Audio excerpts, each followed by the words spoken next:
Fala, galera, sejam bem-vindos a mais um Rubicast. Apertem os cintos que hoje a gente vai falar sobre um tópico muito interessante e muito necessário, que é saúde mental. Então pode rodar a vinheta que o papo vai ser bem legal.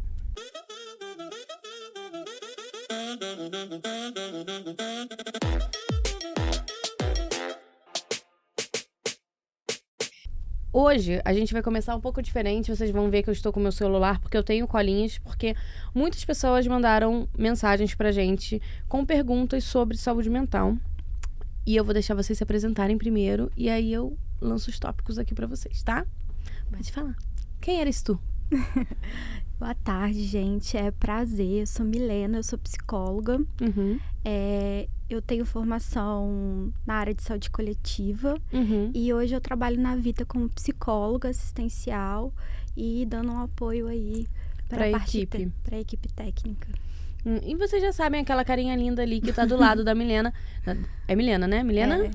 Milena Magalhães. Milena Magalhães. Caso alguém precise, né, pesquisar você, tentar te achar pra pedir um help, dar uma stalkeada. A Marina, a gente não precisa nem dizer que a Marina é maravilhosa, nossa BP de Tech. Ninguém me está aguenta aqui. mais aqui. Ela veio aqui pra me ajudar com essa parte de saúde mental, porque ela é psicóloga também, né, formada, de formação. Uhum. Não atua, não faz clínica, clínica, não, mas é formada. E aí eu achei muito interessante, que eu vou até ler pra vocês, que eu achei muito, muito legal, é que o que é a saúde, né? Porque, de acordo com a OMS, a saúde é um estado completo de bem-estar físico, mental e social e não apenas a ausência de uma doença.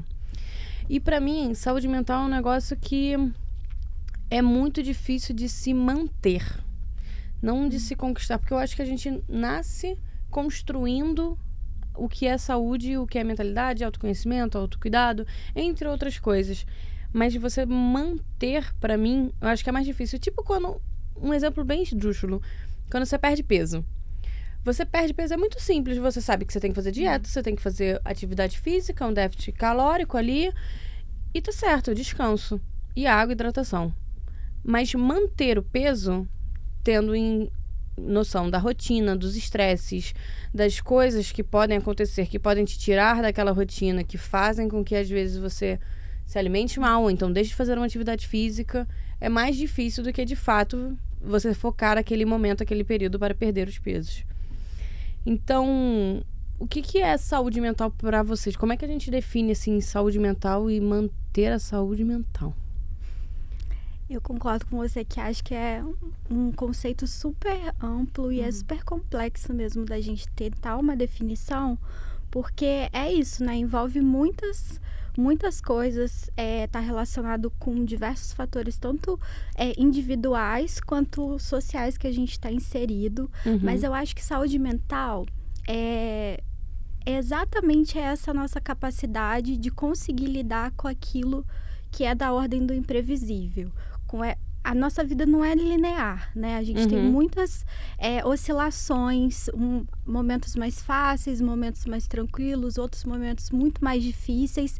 E eu entendo saúde mental como essa capacidade da gente reconhecer quais são as nossas ferramentas emocionais, ferramentas psíquicas, para poder lidar com essas oscilações. E entendendo, às vezes, que nem sempre a gente vai dar conta sozinho. Às vezes a gente pode precisar de uma ajuda, seja ela uma ajuda profissional ou ajuda da família, da tua rede de apoio, amigos. A atividade física também é algo que ajuda muito na saúde mental. Eu acho que quando a gente fala de saúde mental, né? E eu acho que é importante pontuar isso, porque às vezes parece uma diferenciação, sabe? Corpo-mente. Sim. E, na verdade, quando a gente fala de saúde mental, a gente está falando de saúde de uma maneira muito geral, da saúde do nosso corpo todo. Mas então, por que a gente enfatiza tanto saúde mental? Porque sempre houve, né? E isso já melhorou bastante, mas ainda... O estigma do louco? A estigma da loucura, da preguiça, da frescura. Então, assim, quando a gente fala de saúde mental, a gente está principalmente enfatizando de que ela existe e de que ela é importante. De que ela tem uma influência muito grande na nossa sensação de bem-estar e no modo como a gente tá no mundo, assim, né? De como que a gente se coloca. Eu acho que é muito mais isso do que necessariamente um completo bem-estar. Porque é isso, a gente nunca vai conseguir manter isso. E esse ideal, às vezes, leva a gente também a adoecer, achando que precisa dar precisa meta entrar inalcançável. Você né? já sentiu que você tinha que entrar numa perfeição? Porque eu acho que a gente, sendo mulher, Autoexigência, né? é uma exigência absurda da perfeição completa que eu fico ansiosa só de pensar em ter que chegar nesse grau. E eu achei muito legal que você trouxe, tipo, já trouxe a definição de saúde, né? E é uma das primeiras coisas que a gente estuda na faculdade. E é porque é um conceito muito desafiador de você explicar, né? E é exatamente essa conexão entre o biopsicossocial que você trouxe. Porque não tem como eu tô doente fisicamente e tá 100% maravilhosa mentalmente. Tudo tá conectado e eu acho que o grande desafio do mental é isso, né? Tudo influencia. E a questão desse fortalecimento da saúde mental é justamente isso que ela falou, das ferramentas. De você ir construindo uma caixinha, minha psicóloga falou isso, uma caixinha de recursos que você vai construindo com terapia, com vivências, né, com o desenvolvimento ali biopsicossocial, para que você tenha essas ferramentas para lidar com as situações que você vai enfrentar, né? Você tá vivendo, você vai enfrentar essas situações desafiadoras e também saber abraçar essa vulnerabilidade, que são esses estigmas que você tá trazendo também. Porque Da loucura, né? Da pessoa fresca, da pessoa você faz terapia, chata. você é fraco, você... Eu tive bobeira. problema pra entender que eu tive necessidade de tomar remédio. Pra mim, eu tive tanta crise na primeira semana que eu comecei a tomar medicação que eu tive que fazer terapia 3 vezes naquela semana. Porque pra mim era como se eu estivesse falhando como corpo, como o meu corpo, ele nasceu errado e tava tudo cagado. E é assim, se você tá com uma dor no estômago, você não vai se sentir mal de tomar um remédio pra aquela dor no estômago. Se você tá com uma questão psiquiátrica, você... Não, meu Deus, como é que eu tô fazendo isso? Como é que eu sou fraca? Como é que eu não... Gente, é um remédio. Exatamente. Não tô falando assim, vamos medicalizar para todas as situações. Não é isso. Não é. Mas é você entender a necessidade de não se sentir menos, porque você não se sentiria assim se fosse pra tomar um remédio pra uma coisa física. Por que a gente estigmatiza tanto o remédio psiquiátrico, né? Uma coisa que eu queria entender, por que hoje a gente fala tanto sobre esse assunto e antigamente não se falava? Porque eu vejo que a gente fala muito sobre ansiedade, sobre depressão, sobre estresses e coisas que afetam nossa saúde mental.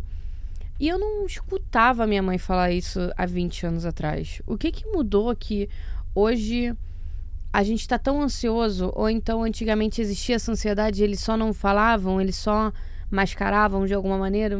Como que mudou isso? Assim, eu queria entender. Às vezes eu fico pensando que às vezes o problema sou eu.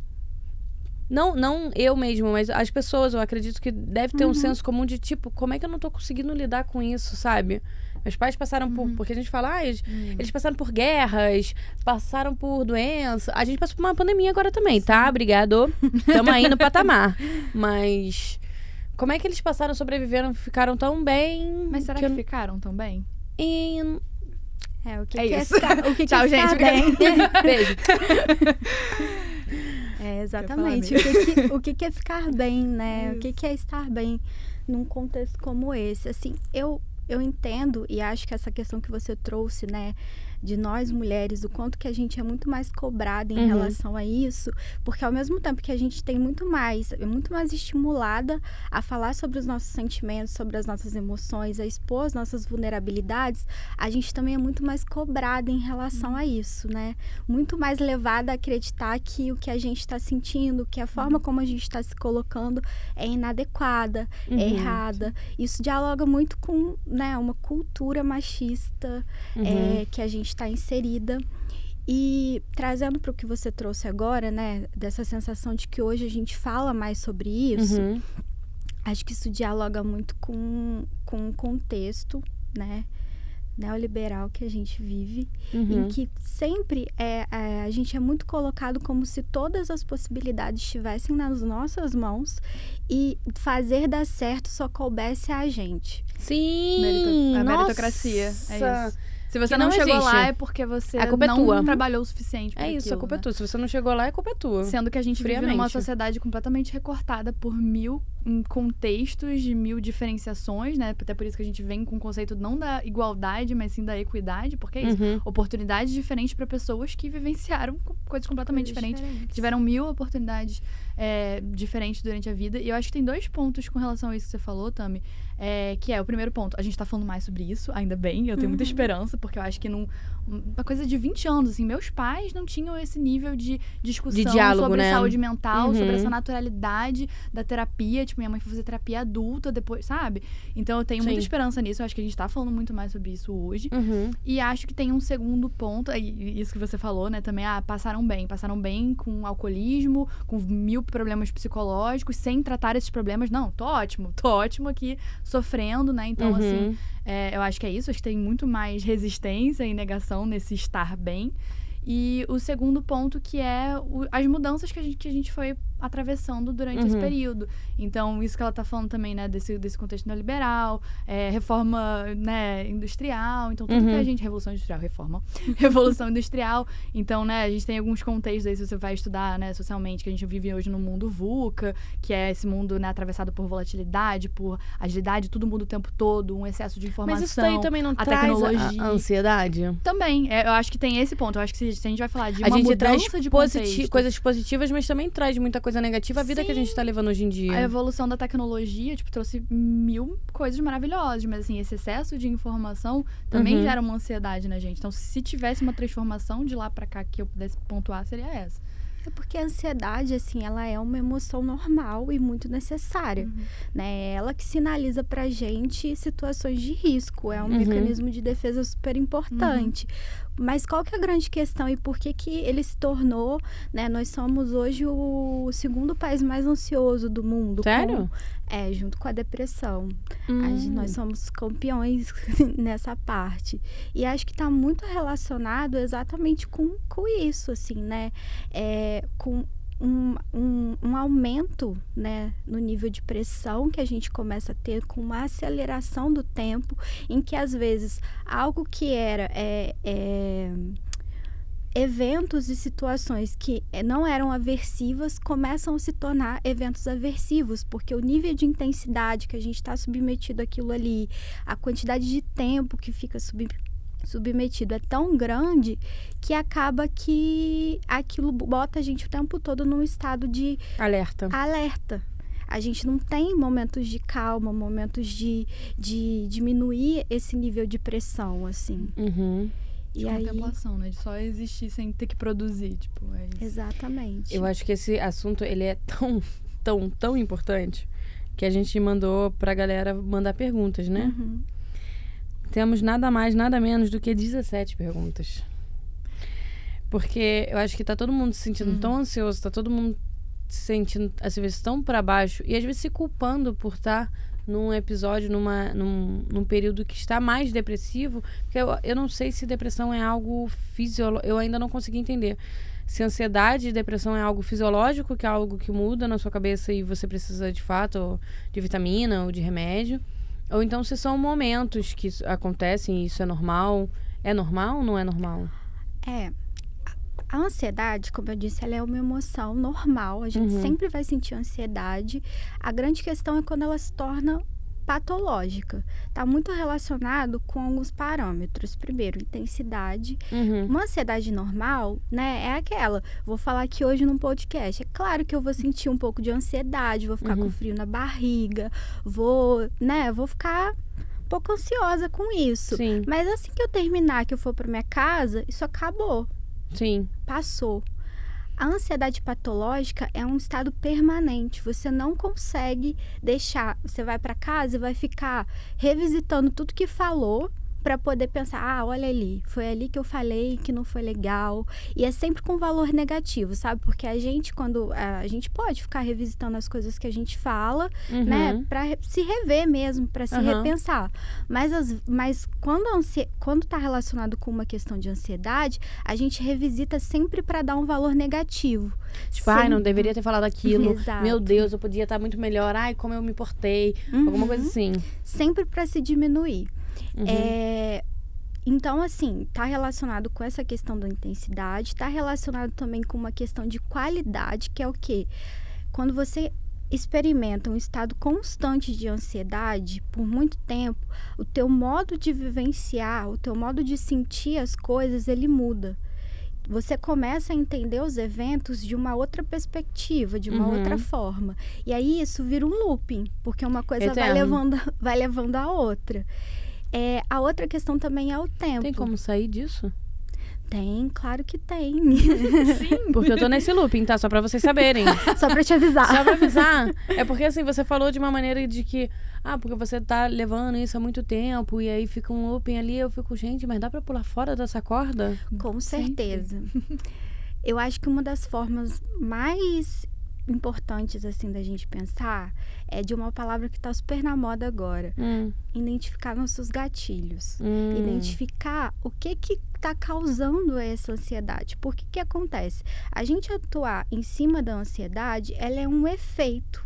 Ela não é a causa. A gente precisa entender o que na tua subjetividade, no modo como que você se coloca no mundo, o que tá te acionando, sabe? É como se fosse um botãozinho que tivesse o tempo todo ali, alguém ali apertando, sabe? Sem parar.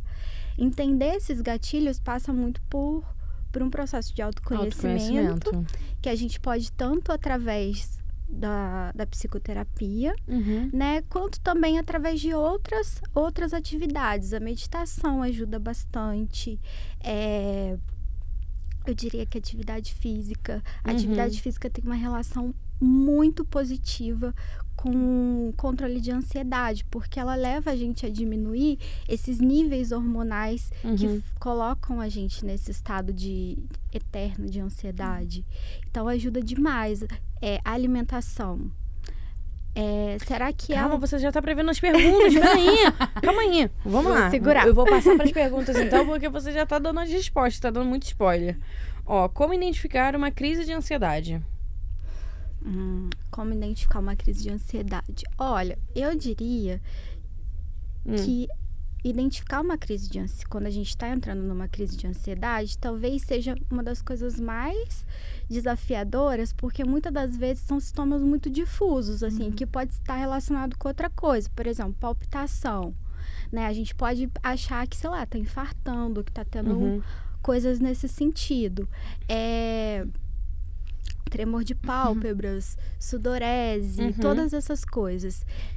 Identificar uma crise de ansiedade pode não ser algo pra gente fazer sozinho. Às vezes a gente vai precisar de ajuda de um profissional para ajudar a gente a identificar e principalmente para ajudar a gente a evitar que isso aconteça de novo, porque uma crise de ansiedade é algo muito ruim, assim, né? Sim. E o tempo em si que dura uma crise de ansiedade é coisa de 5, 15 minutos.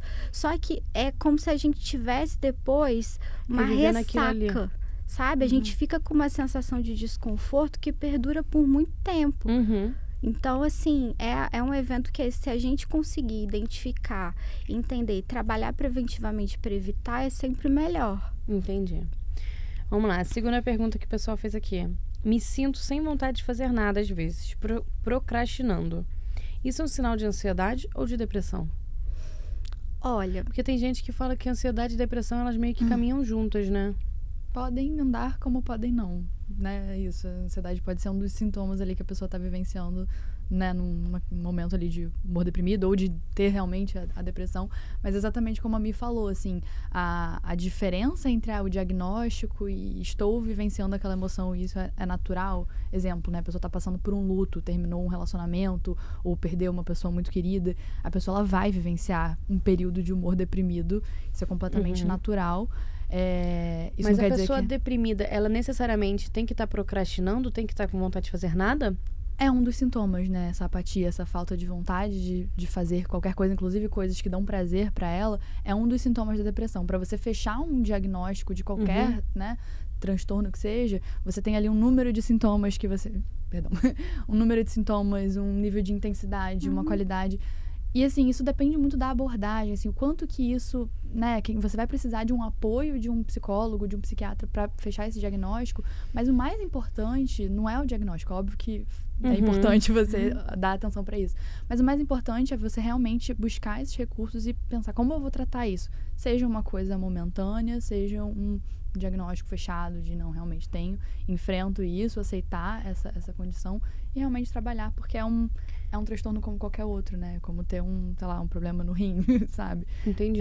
Mas então, depressão, ela é algo que pode ser momentânea também, como também pode ser algo que eu tenho que lidar com isso o resto da minha vida. Os sintomas da depressão podem ser momentâneos. A depressão em si é uma doença que a pessoa, ela vai estar sempre ali sujeita, né? Mentira, eu não sabia disso. Porque assim, uma coisa é tristeza, a gente sentir tristeza, né? É isso que ela falou, né? A gente tá passando por um momento de luto, ou tá passando por um término de relacionamento, enfim, zilhões de coisas. Luto tem vários tipos de lutos, né? O luto da rotina, o luto da... Sim, fui demitido do meu emprego. Maternidade acabou com a minha outra vida. Tá fazendo luto, é uma perda. Da vida que eu tinha. Exato. A gente tá sempre fazendo luto de alguma coisa. E sentir tristeza é algo normal que faz parte da nossa vida. A gente vai sentir em determinados momentos. Depressão é isso que ela falou. É um diagnóstico psiquiátrico, é uma doença e que requer tratamento. Mas sentir sintomas, né? Que isso que a gente chama, às vezes eu tô um pouco deprimido, tá muito mais relacionado, às vezes, com uma sensação de tristeza, de melancolia, e que é algo que é passível vai melhorar, né? Com o tempo aquilo vai passando. Sim. O que a gente sempre tem que observar é isso. Quanto tempo isso está durando? O quanto que isso está impactando na minha qualidade de vida? Eu estou deixando de fazer coisas que eu gosto por conta disso? Eu estou tendo dificuldade com a minha rotina, sabe? A gente precisa observar o quanto que aquilo está impactando na nossa vida e o quanto que aquilo está causando em nível de sofrimento. A longo prazo mesmo, sabe? Se aquilo está te causando um sofrimento, é importante ir até um profissional para ter um diagnóstico um pouco mais delimitado, né? Porque às vezes sim, é uma condição, né, de uma questão que você está passando naquele momento, mas não diminui o fato de que aquilo também está te causando um sofrimento que pode ser trabalhado, sabe? Entendi. Pode ser tratado. E isso não quer dizer que a pessoa, eu tenho depressão, isso quer dizer que a pessoa vai ficar deprimida o resto da vida. Não. Vai ficar naquele estado de melancolia eterna. Não. A pessoa pode entrar em crise e sair nunca mais ter uma crise. Vou dar um exemplo de um transtorno que é completamente separado. Alcoolismo, né? Um transtorno ali, a pessoa tem uma dependência química, mas também psicológica. A pessoa, ela pode nunca mais botar uma gota de álcool na boca e não sentir mais nada. Mas, assim, é uma coisa que ela vai ter que se manter vigilante pro resto da vida. Sim. E até é um bom exemplo sobre isso, nessa coisa do sintoma. Às vezes você fala, não, a fulana tinha depressão. Nossa, mas ele vivia sorrindo. Tipo, uma coisa não impacta na outra. A pessoa ela pode não demonstrar aqueles sintomas, né, socialmente e tudo mais, mas ela convive com aquela doença. Ela tem que fazer tratamento. Então, é basicamente isso, né? Tem muito estigma dentro disso, porque as pessoas compreendem mal ainda como que isso se apresenta, né? Eu ia falar que, inclusive, um dos principais sintomas, né, da depressão é exatamente essa apatia, né? Às vezes a pessoa tá aqui sorrindo com você, parece que tá tudo certo, mas ela não tá conseguindo sentir prazer. Ela só tá botando uma máscara, né? Exato. Ela não tá conseguindo sentir prazer nas atividades do dia a dia. Ela não tá conseguindo, sabe? Mas ela tá ali, tá ali vivendo. Como você também pode ter sintomas da depressão em outros transtornos. Por exemplo, a síndrome de burnout. É uma síndrome que a pessoa pode experienciar vários sintomas da depressão. Pode, inclusive, ter que ser prescrito ali medicação antidepressiva. Isso não quer dizer que a pessoa tenha depressão, mas que ela está passando por uma crise que tem aqueles sintomas e ela pode precisar de um auxílio de medicamento, de uma psicoterapia para ela sair daquele contexto. Agora, já pegando esse gancho, né? Porque uma pessoa, às vezes, que ela veste uma máscara, ou então que não demonstra tanto, né? Tipo, essa apatia, essa melancolia. Como a família, amigos e colegas de trabalho podem identificar que estejam com pessoas que estejam com problemas de saúde mental? E como cada um pode ajudar? Olha, eu diria que nessas horas, uma coisa que não funciona mesmo é aquelas, assim, né? A gente tende nesses momentos a querer falar frases de conforto pra pessoa. Aqueles stickers de carro, né? Exatamente. Maravilhoso. E isso é o que menos funciona, né? No momento que a gente tá ali tendo vivendo uma crise de ansiedade ou tendo problemas emocionais, o que a gente precisa é saber que a gente tem alguém ali pra contar, né? Eu acho que é muito mais uma postura de se disponibilizar, se colocar ali como alguém pra ser escuta, como ouvido, como apoio, sabe? Olha, eu tô aqui se você precisar. E aí a pessoa se sentir à vontade pra, olha, eu tô precisando disso. Muito mais do que dizer coisas, tipo, né? Pra tentar amenizar. Vai ficar tudo bem. É o que a gente chama, já achei excepcional você ter falado isso, porque é isso, né? A pessoa na melhor das intenções, num lugar de amor, ali, de carinho, de cuidado, ela traz a popular positividade tóxica, não sei se todos conhecem. Mas que são justamente essas frases de efeito que trazem o quê? Uma negação daquele sentimento. E isso é cientificamente comprovado que se você não olha para um sentimento, ele fica pior, ele cresce. Principalmente um sentimento tido como negativo. Você não pode ignorar ele, que isso não vai fazer ele desaparecer. Sim.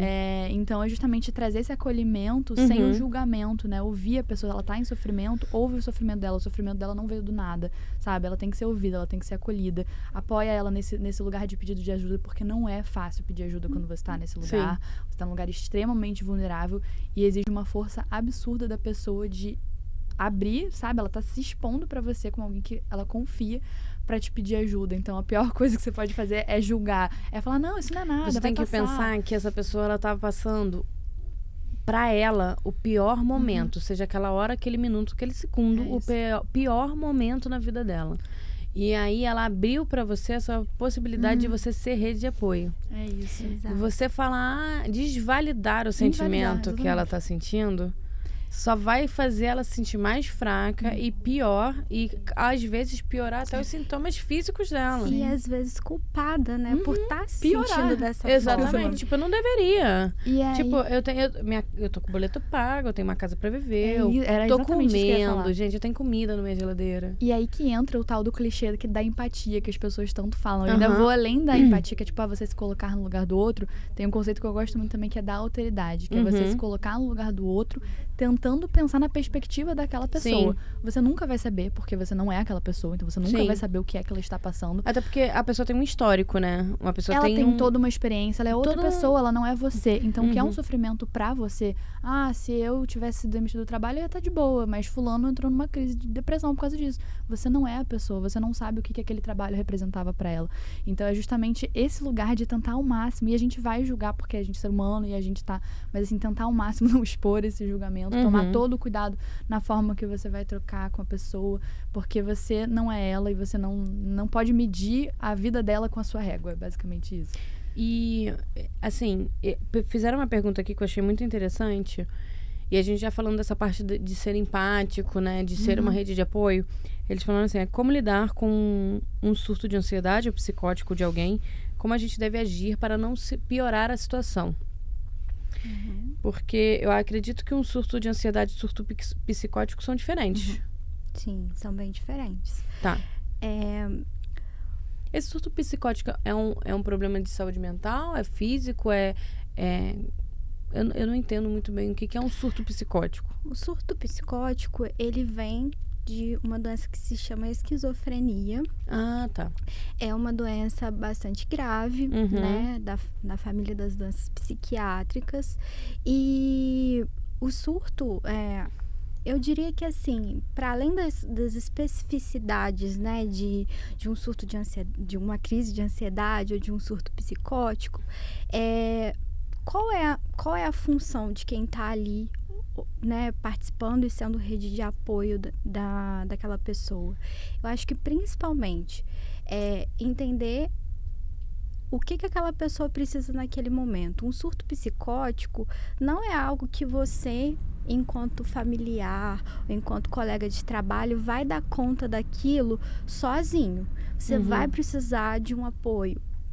de profissionais de saúde, ir a um pronto-socorro, acionar mesmo os profissionais que vão dar conta daquele momento ali que a pessoa está passando. Um surto psicótico eu precisaria de um profissional de fato. Sim. São sintomas completamente diferentes que vão para uma outra ordem de delírio, de várias outras coisas. Assim. Tem que ter um outro tipo de pessoa. Não adianta só eu querer ser rede de apoio e tá toda a minha empatia ali, Você pode não atrapalhar, é sempre bom. Mas não adianta só eu estar diferente, é bem diferente de uma crise de ansiedade. Então, para uma crise de ansiedade, que seria algo que eu poderia ajudar? Ou como é que eu faço para não piorar? Acho que assim, primeiro a gente já falou, né? Como não piorar, não dizendo coisas que não vão ajudar nesse momento e se colocando no lugar mesmo de apoio e de escuta. Para ajudar, eu acho que assim, incentivar sempre a pessoa nesse cuidado a longo prazo. Uma crise de ansiedade, ainda que seja um evento ali pontual, não significa que você não pode vir a ter em algum outro momento e ela tá te dando um sinal de que alguma coisa não tá indo legal, que tem alguma coisa ali que precisa ser vista. Sim. Então, assim, eu acho que é muito do lugar de você incentivar a pessoa a buscar ajuda, a ouvir ela, o que ela tem para te dizer, como que ela tá se sentindo. Eu acho que é muito mais uma atitude de acolhimento, de ser um lugar de acolhimento, entendendo que é uma outra pessoa, então a perspectiva dela é diferente da sua. Às vezes a gente precisa entender que aceitar o outro não significa concordar, não significa compactuar com o que o outro sente, com que mas é aceitar que o outro é daquele jeito e é isso, assim, né? O que eu posso fazer nesse sentido? Não, perfeito. E acho que é isso, né? A gente não atrapalhar, a gente já ajuda muito. Eu acho que assim, na crise de ansiedade, óbvio, você vai ter ali, cada abordagem vai ter uma visão, mas você tá ali, tô passando por um amigo meu tá passando por uma crise de ansiedade, o que eu faço? Largo ele lá morrendo? Não. Óbvio que a gente sabe que a pessoa não tá correndo. Vai ficar tudo bem. Não fala isso. Por favor, não faça isso. A pessoa, ela pode não estar correndo ali um risco de vida, mas ela tá em sofrimento. Então, assim, o que eu posso fazer naquele momento? Ela tá sentindo que ela está correndo um risco. E assim, a crise de ansiedade, como a gente já falou aqui, ela pode vir em diversos sintomas, né? Pode ser uma tremedeira, pode ser um sintoma. Eu já tive uma amiga que teve uma crise de ansiedade que parecia sintoma de infarto. O braço formigando, ela não sabia o que estava acontecendo. Como pode ter aquela crise de ansiedade que a pessoa tá ali numa crise de choro e desesperada e aquele coração disparado. Enfim, tem várias possibilidades. Eu acho que essa questão do acolhimento que a gente falou, a gente pode aplicar ali técnicas até físicas, né, para ir regulando o corpo. Então, assim, respirando fundo, né, estimulando a pessoa a respirar fundo. Tem algumas técnicas que para mim nunca funcionaram, mas eu conheci com pessoas que funcionaram, que é de você dá no Google, assim, você tem algumas técnicas assim voltadas para isso. Prestar atenção em coisas do seu ambiente, porque você escutar alguma coisa, você olhar 5 para coisas que você consegue ver, 4 coisas que você consegue ouvir. Exatamente. Porque isso faz a pessoa desfocar daquele sentimento horrível que ela tá vivendo e aos poucos tentar sair um pouco mais rápido daquela sensação. Às vezes toque ajuda, tipo abraçar a pessoa, botar a mão na mão, às vezes ajuda e às vezes atrapalha. Então, acho que perguntar também pra pessoa o que ela tá precisando naquele momento, como você pode ajudar, beber uma água. Então, assim, são 1000 possibilidades, exatamente, né? Mas você tem que entender que aquilo tá acontecendo, em algum momento vai passar, mas é isso, né? Ajudar da forma que você pode ali, apoiando. Bom, pra gente ir finalizando aqui, eu gostaria de lembrar pra todo mundo que tá assistindo e que tá ouvindo que a Vita, ela oferece equipe de saúde disponível 24 horas por dia, 7 dias por semana, de domingo a domingo, via WhatsApp. Mas daqui a pouquinho eu já vou passar o WhatsApp, tá, gente? Tem acompanhamento nutricional e psicológico. Então, se você tá precisando se autoconhecer, conhecer seus gatilhos, se você acha que você pode estar precisando de uma ajuda para lidar com sintomas ansiosos, ou então está dentro de um lugar que você precisa de um cuidado porque você está ficando melancólico, ou então tem uma depressão que você quer tratar, todo mundo que é do URB tem essa assistência da Vita. Tem um programa especial para gestantes, consultas e teleconsultas com muitas especialidades médicas. Se em algum momento você precisar tomar um remédio, a gente tem até 90% de desconto em medicamentos com o receituário da Vita e assistente de pessoal. Então, assim, é primordial que a gente cuide não só da saúde física, mas da saúde mental. Na Play Store, o aplicativo é Vita, Saúde é Liberdade. Então, saúde é liberdade, gente. E saúde mental é libertador, real. E o WhatsApp é 11 4949 3663. Então, obrigado por assistirem até o final. Obrigado, vocês foram maravilhosos, gente. É isso, it's all about people.